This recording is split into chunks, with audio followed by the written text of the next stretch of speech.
Hello my spooky dudes and welcome to Spooky RX.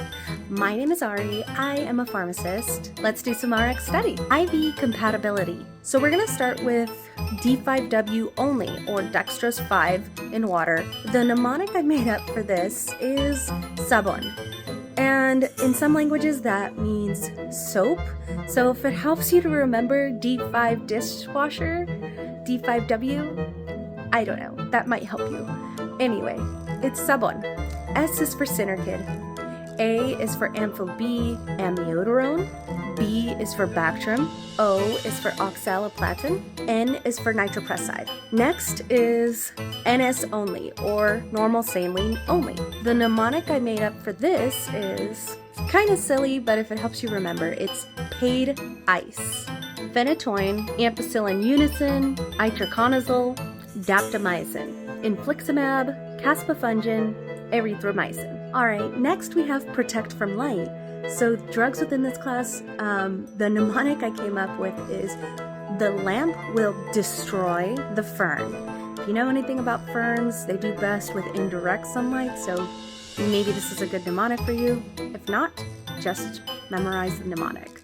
So drugs within this category are linezolid levaquin, argatroban, ampho-B, mycofungin, phytonadione, doxycycline, furosemide, epinephrine, rifampin, nitroprusside, nicardipine. Alright, the next category is non-PVC. So these drugs, we want to make sure we are putting them in non-PVC bags, or PVC bags will leach through and will get into the IV solution.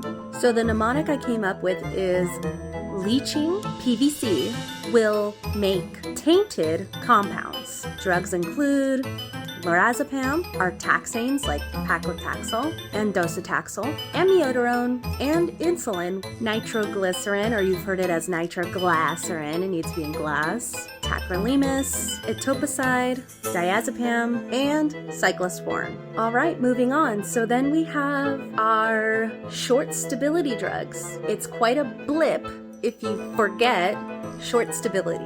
Bactrim, which has a short stability of 4 to 6 hours. Levothyroxine, which actually should not be mixed until it is at bedside. Infliximab with 3 hours stability. Phenytoin with just a 2-hour stability.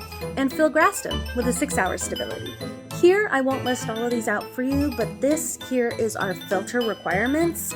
I didn't come up with any sort of mnemonic, but I listed these out for you. Make sure to recognize them. It's really easy to memorize the 1.2 micron. It's just a few here. The 0.22, a little bit more difficult, but it's just something that is helpful for you to know. This is another one that I didn't come up with a mnemonic for it, but it's also important to note that it might not be on your exam.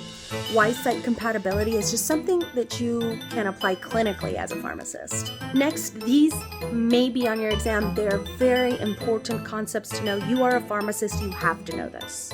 These can be fatal mixes, so they are very, very important to make sure that you are monitoring patients on these. We never want to mix calcium and rocephin, and just to note, LR, lactated ringer, does have calcium in it, so if that is running, you may want to suggest that they switch to a different fluid. And calcium plus phosphate, and this is one that you may have heard of before. It can cause precipitating, so we definitely want to make sure we're watching out for this one, especially in our TPNs. And never, never, never dispense a syringe filled with a vinca alkaloid. Vinca alkaloids are never to be put in syringes. Why? Because we don't want them to be mistakenly given intrathecally. Very fatal. Never give intrathecally Vinca alkaloids. And with that, that's all I had. Thanks for watching.